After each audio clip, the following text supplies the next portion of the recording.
Well, I appreciate everybody coming back. What is this? This is part 20 maybe? Probably not. I'm just sort of guessing. I always get that wrong. Anyway, we're going to start this one out. I've done a lot of lubricating and greasing and oiling and things like that. However, you just can't rely on what you see here. Well, I got that and I got that. No. I may wind up getting a little extra that way and not enough of what needs to be done. So what do? Well, we go to the lubrication chart and we begin following each one and checking it off. Check it off as we double check to make sure that we got it done. Now, I've already found 2 gears that need to be done that I haven't yet done. That's the letter L right here. One is called the clutch worm. I already got that. And this one here is the segment gear and trans arm pinion. The segment gear and trans arm pinion. What the heck is that? And of course you look real close here. You see a little bit of gear teeth right there. And a little bit of gear teeth right there. Okay, and what they're talking about by trans arm is this arm right here. Okay, and that's the gear teeth they're talking about down in there. Now I've put some oil in down there, but what really needs to go down there is some grease. So we're going to do that. Alright, the trans arm or the transfer arm has been greased. Now I know in the book it says you're supposed to do it sparingly every 6 months. Okay, so here it says lubricate it sparingly every 6 months. But see, that's on a unit that's been greased already. This one has not. It's been cleaned, all the grease has been removed, it's down to nothing. So the initial application is going to be a little bit heavier than sparingly. I want to make sure this thing, and you know, there's really not a whole lot of friction, I don't think, generated by this stuff, and certainly not a lot of heat. It's not like these gears move like really fast or anything, but it is old, okay? So a little bit of extra grease. Sometimes too much grease is dangerous, you know. It can ruin a gear, but these are, like I said, dry, starting out with nothing. And we'll see how it goes. If this thing ever does play again, we'll see how it goes, you know, a few months from now. But I am, anywhere I see like really extra grease, I'm going to go ahead and kind of remove that and get as much out as I can. I would rather just have the grease in the teeth like you see right there. Alright, let me see. We got the transfer arm thing oiled down in there. Those 2 gears that come together, or greased rather. So we'll go ahead and check off this one and this one. Now I'm going to go around and check everything else. That was the only grease application for that side of the mechanism. All the rest is oil. So let me go around, check each one, and do a little check off.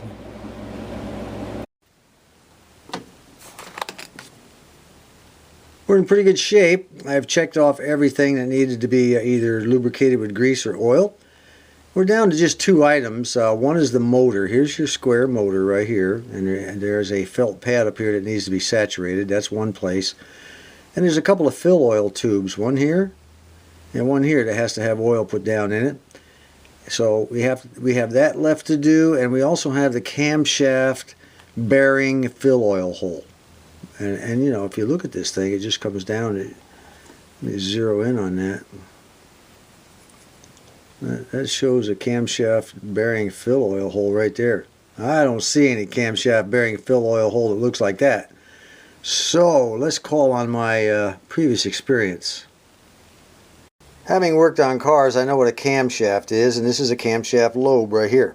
If you don't know what a camshaft is, look it up. It has these oblong lobes on it. This is probably, in this unit, the most important item in the entire mechanism.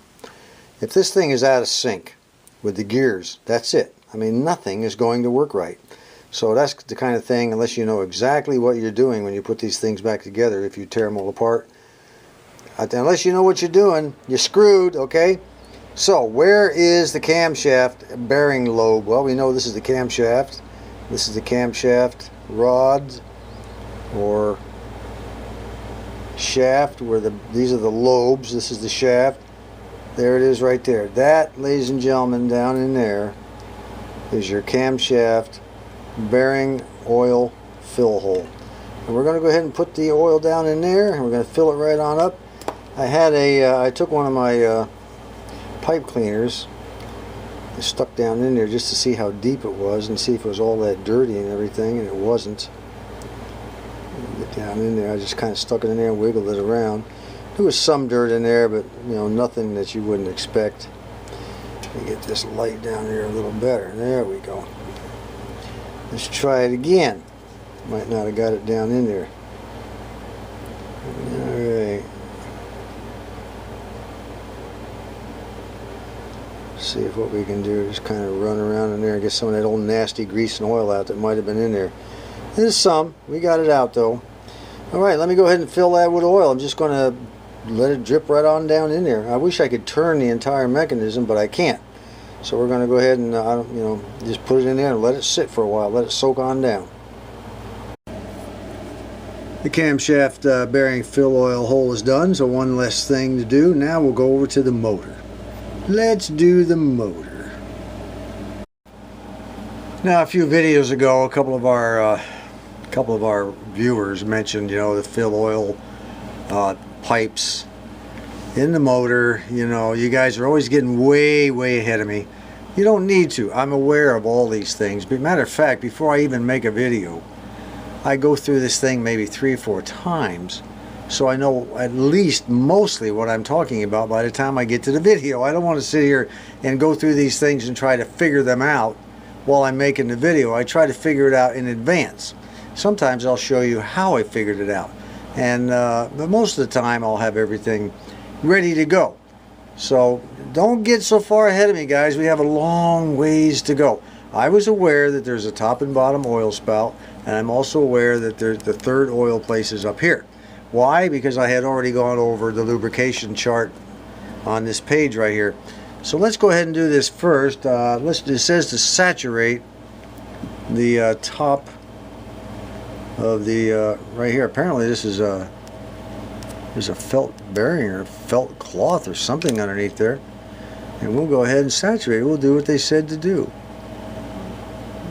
Saturate means just that to me. Saturate. She's soaking down in real nice, so there must be some kind of absorption quality to it. Either that or a lot of holes. Alright, that'll take care of that. Now we're supposed to put a few drops down in here. I think it says 4 or 5 drops. Remember, this is going to be dry because I sprayed it out with contact cleaner trying to get that crap out of there. There's the top pipe. Now let's go down here to the bottom pipe. Get that done. 4 or 5 drops. 1, 2, 3, 4, 5. I think that'll be plenty for that. So we got 5, around 5 in each pipe, and we have saturated the top. Alright, we can now check that off too. It's kind of interesting, you know, the instructions say to fill the oil cups, which I have done. And it took 4 or 5 drops, which I have read somewhere in this manual that you use 4 or 5 drops, or I got it on a YouTube video. I don't know, but 4 or 5 drops comes out to filling the tubes. That's all you need to do.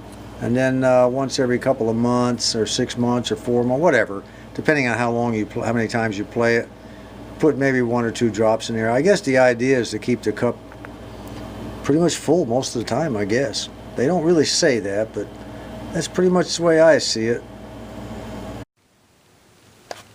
Before we move around to the back, actually we're not going to go straight to the rear. We're going to go over here. There are some places that have to have some grease put in. See, the letter L.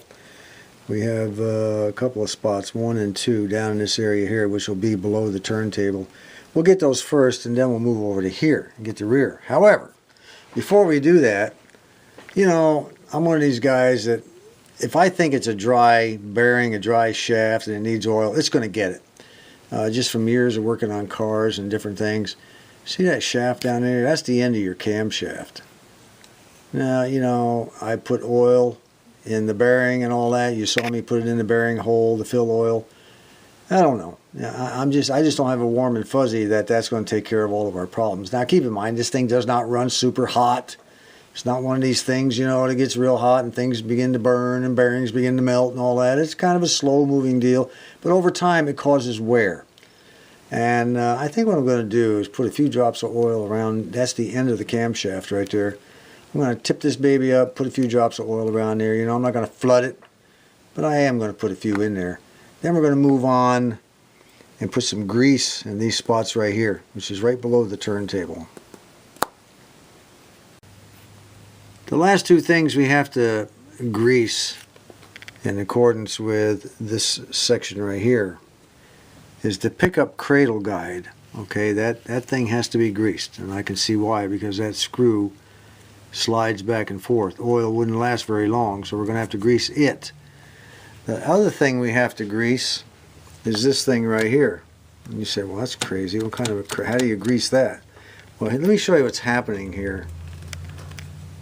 See that little tooth? That little tooth, let me get down in here. That little tooth right there. It is going from side to side. Let me get down here where you can see it a little better. See it going from side to side? You have to grease that shaft really good, so that thing doesn't, you know, the oil again wouldn't last long right there with that constant movement. And you'd wind up with a good wear point right there between that little tooth, or I guess it's a kind of gear tooth, and this shaft. So let's get some grease on both of those. This one little section here that's in the circle, that turned out to be a real bear to find. But it requires greasing, so you got to get it greased. And let me show you where it's over here below the turntable, but they just show a dotted line going there. Took me forever to figure that out. Let me show you where that was. I had to actually turn the entire mechanism upside down because it's not really there. It's up underneath there.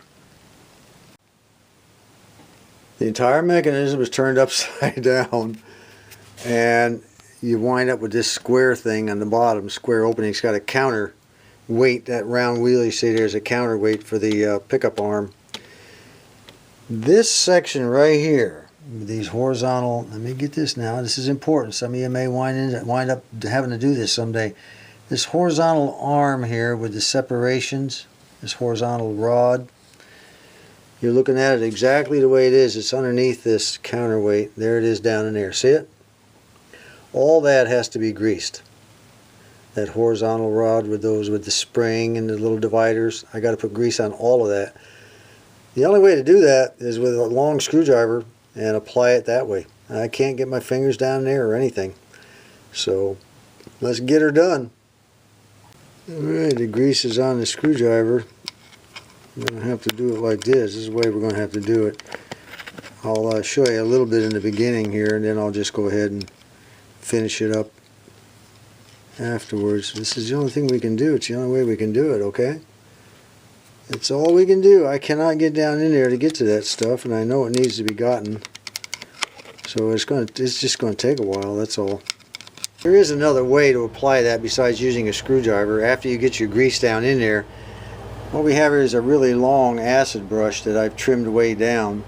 Put a little grease on the end of it, and you can kind of brush it on like so.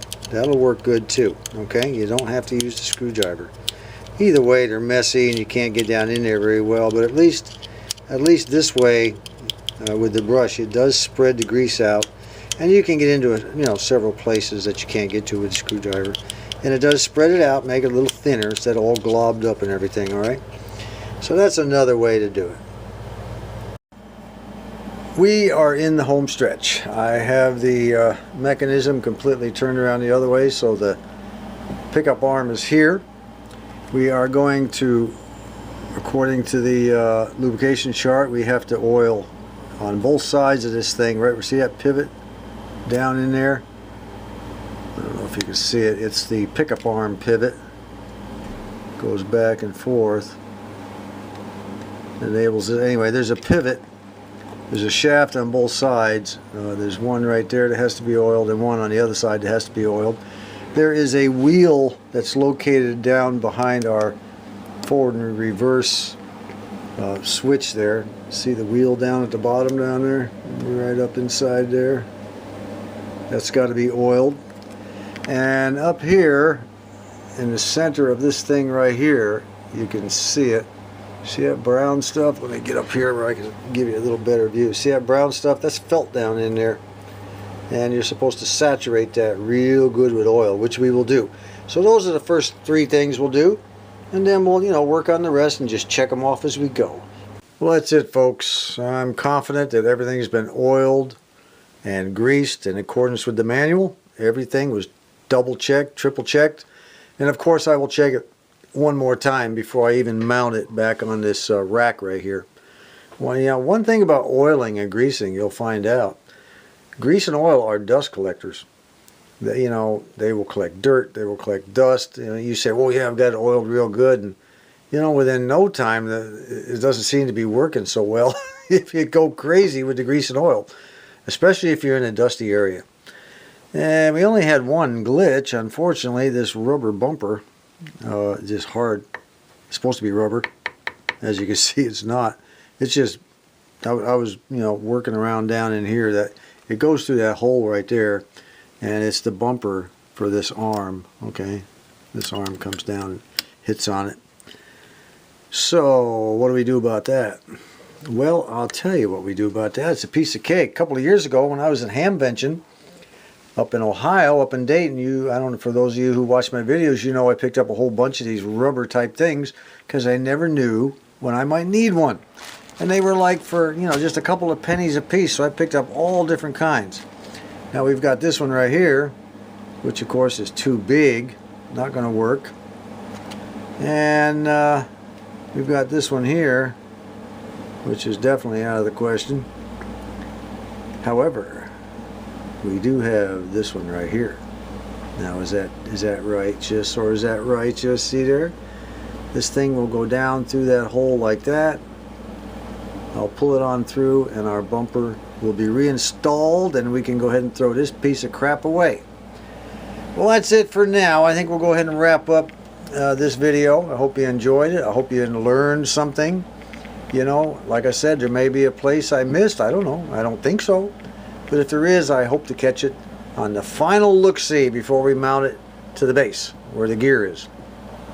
So until next time, this is John.